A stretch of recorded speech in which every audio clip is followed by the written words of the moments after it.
अस्सलाम वालेकुम बच्चों, कैसे हैं? क्या हाल चाल हैं आप लोगों के? तो भाई सबसे पहले तो मैं कॉन्ग्रेचुलेशन कहना चाहूँगा अपने मैट्रिक वाले स्टूडेंट्स को कि आज उनका पेपर बहुत अच्छा हुआ। तो हम स्टार्ट करेंगे। आज जो हमने बात करनी है वो करनी है अपकमिंग क्लास 9th के पेपर के हवाले से एमसीक्यूज़ की डिस्कशन, ठीक है? कुछ चीज़ें एमसीक्यूज़ के हवाले से मैं आप लोगों से डिस्कस करूँगा। चैप्टर वाइज़ डिस्कस कर लेंगे ताकि आप लोगों को प्रॉब्लम ना हो।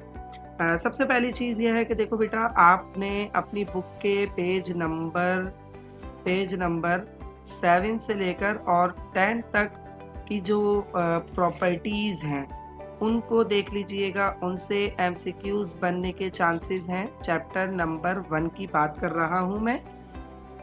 उसके बाद आपके पास जो है वो एक होती है एडिटिव इन्वर्स, और एक होता है एडिटिव इन्वर्स, और एक होता है मल्टीप्लिकेटिव इन्वर्स। एक एडिटिव इन्वर्स है और एक मल्टीप्लिकेटिव इन्वर्स है। तो भाई बच्चों, एडिटिव इन्वर्स और मल्टीप्लिकेटिव इन्वर्स क्या होता है? एडिटिव इन्वर्स का मतलब ये होता है कि वहां पर क्या चीज हो जाएगी, साइन चेंज होगा। सही है, यानी कि अगर मिसाल के तौर पर आप मैं एग्जाम्पल अभी दे देता हूँ। और मल्टीप्लिकेटिव इन्वर्स में जो है वो फ्रैक्शंस की चेंज हो जाते हैं, यानी कि फ्रैक्शन चेंज हो जाते हैं। अब मैं इसकी आपको जो है वो एक एग्जाम्पल दोनों की दे देता हूँ।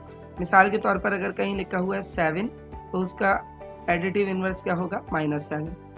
अगर कहीं लिखा हुआ है 2 तो उसका मल्टीप्लिकेटिव इन्वर्स होगा 1/2, माइनस नहीं आएगा, 1/2 होगा। अच्छा, अब एडिटिव आइडेंटिटी क्या होती है? जिसको ऐड करने से कोई फर्क ना पड़े, जैसे 2 + 0, तो 0 बेसिकली यहाँ पर क्या है, 0 इज द एडिटिव आइडेंटिटी, ठीक है?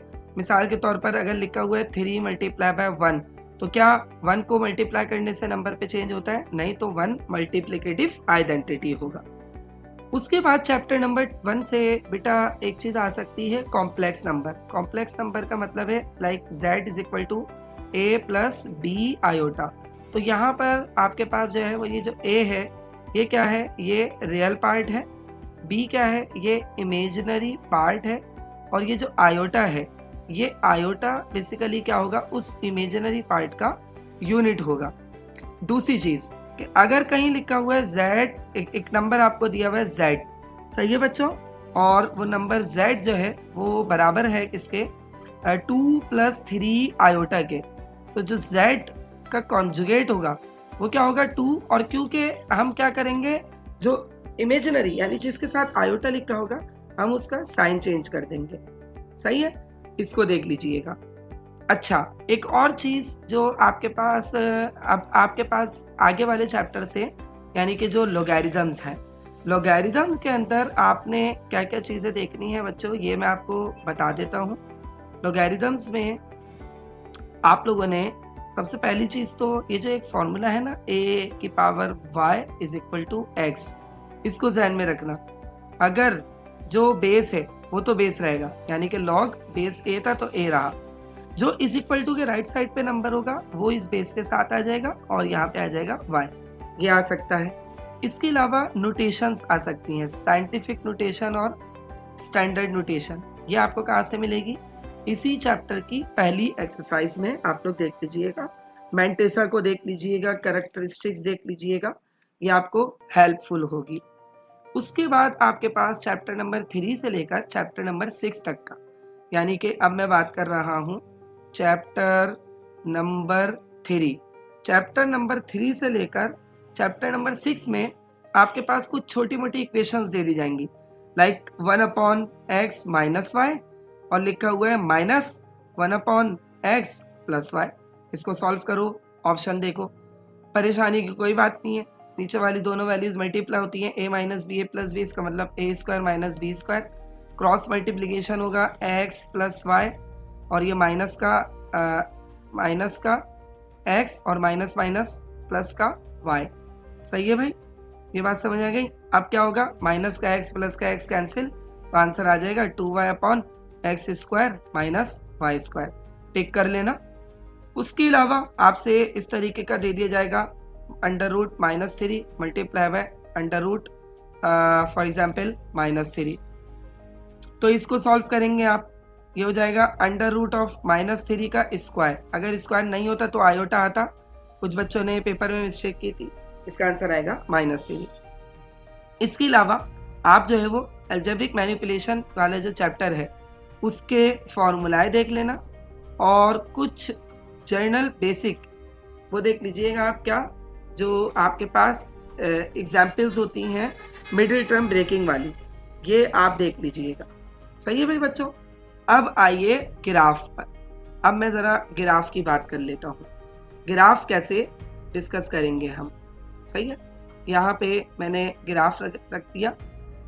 देखो भाई, ग्राफ में ये होता है प्लस का y, ये होता है माइनस का y।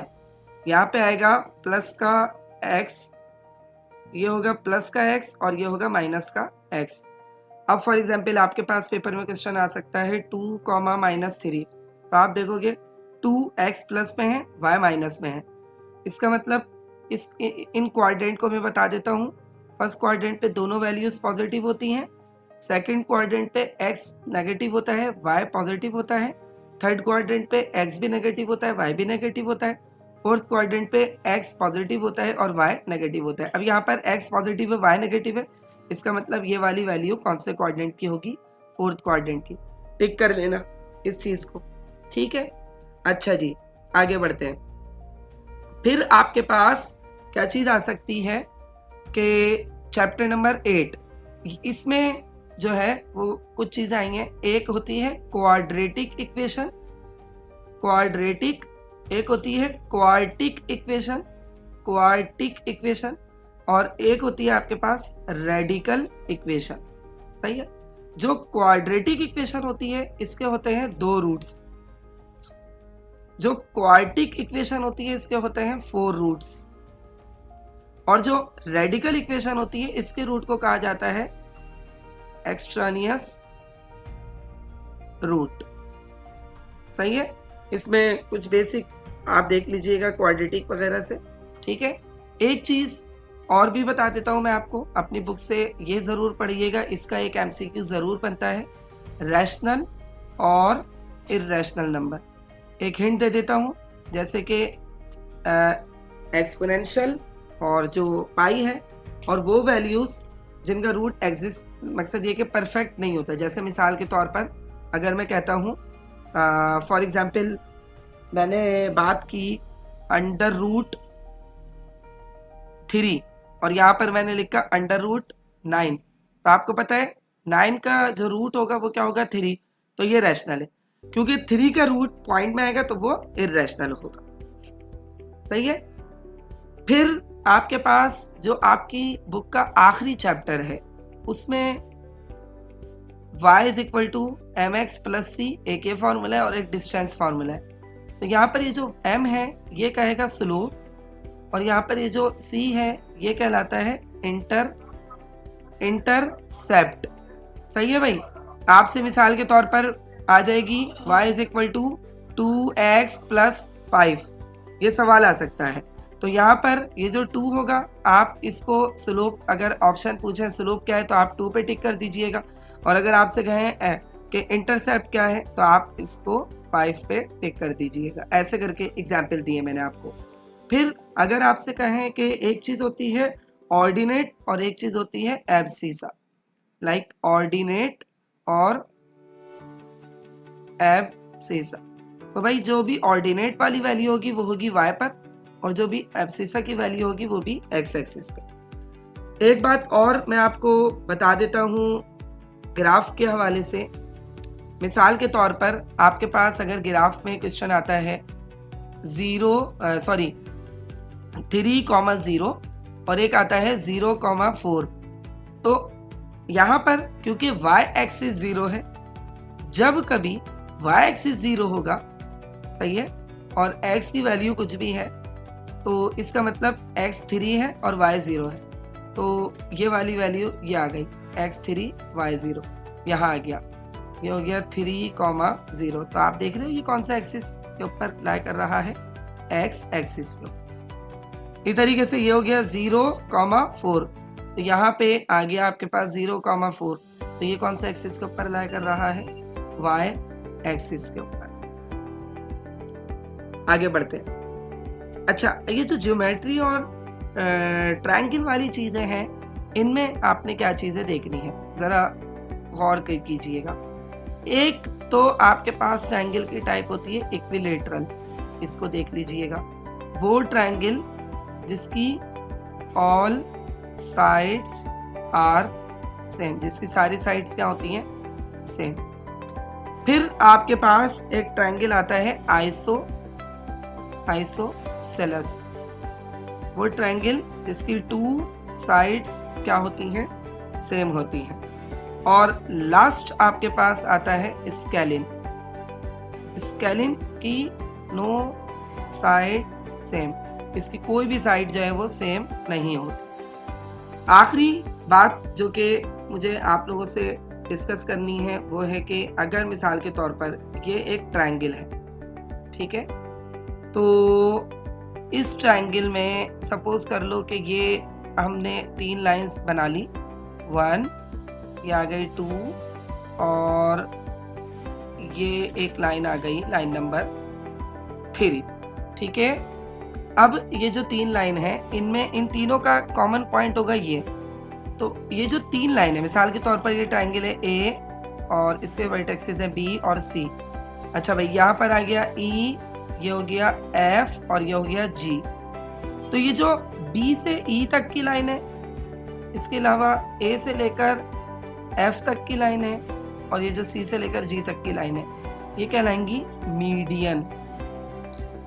और बच्चों ये जो रेड डॉट है ना, इसे आप कहते हैं सेंट्रॉइड, ठीक है। इसके अलावा आप लोग जो है वो एग्जाम्पल्स देख सकते हैं, सॉरी जो आपकी डेफिनेशंस हैं बुक के अंदर लास्ट चैप्टर्स में, उनको ज़रूर देख लीजिएगा।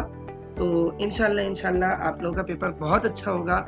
इन चीज़ों को गो थ्रू ज़रूर कीजिएगा, इंशाल्लाह आपके एमसीक्यूज़ की सारी कन्फ्यूजन दूर हो जाएंगी। फिर भी अगर आप लोग कोई कन्फ्यूजन हो तो आप लोग मुझसे जो है वो कांटेक्ट कर सकते हैं, मुझसे क्वेश्चंस पूछ सकते हैं, मैं इंशाल्लाह आप लोगों की सारी क्यूरीज का आंसर दे दूँगा। अस्सलामु अलैकुम व रहमतुल्लाह।